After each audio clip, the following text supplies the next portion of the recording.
Hello বন্ধুরা, দিনটা ছিল সানডে আর আজকে যাব একটু ঘুরু, তাই পেট ভোজন করে নিচ্ছিলাম। এই যে দেখো দোকানে এসে সকাল সকাল এই তো তারপর চলে গেছিলাম বাজারে মাছ মাংস কিনতে। এই তো বাজারটা, তারপর আমরা সবাইকে পিক করে বেরিয়ে পড়েছিলাম ঘুরু যাব বলে।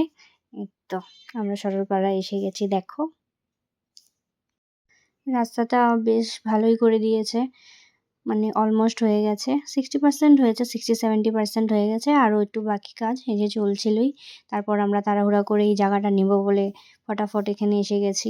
এই দেখো সব রেডি করছি, সব আমরা রান্না করে খাবো তাই সব রেডি হচ্ছে।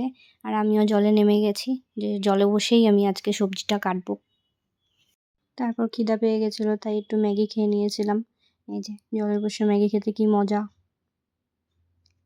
তারপর ভাবলাম আমরা একটু আম মাখা খাবো, আর প্রচুর গরম দিয়েছিল তাই ভাবলাম যে কাঁচা আম মাখি, দারুণ লাগবে খেতে। এই তো দেখো কি স্বাদ ছিল। তারপর দেখলাম যে সিঙ্গার মর্মিতা মিত্রও এসে গেছে, কই রে তো নিয়ে গিয়া না ঘর পে। তারপর লোকটার থেকে ইন্সপায়ার হয়ে সেলফি আমিও নিয়ে নিলাম নিজের। তারপর এই যে জলে নেমে গেছি আমরা উৎপাত করার জন্য। তারপর আমরা ডিসাইড করলাম যে জল আমাদেরকে ভাসিয়ে নিয়ে যাবে, কিন্তু নিয়ে গেল না, ডিনাই করে দিয়েছে জল। তারপর খিদা পেয়ে গেছিলো, রান্নাও হয়ে গেছিলো, তো মাংস ভাত খেয়ে নিয়েছি এই যে।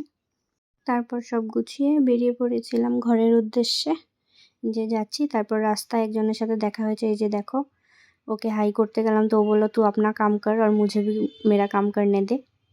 লেভেল আছে ভাই, গোল্ডেন লাঙ্গুর বলে কথা এটা। তারপর থ্যাংক ইউ বলে সরলপাড়াও আমাদের বিদায় জানালো, আমিও বিদায় জানাচ্ছি। দেখা হচ্ছে পরের ভিডিওতে, বাই।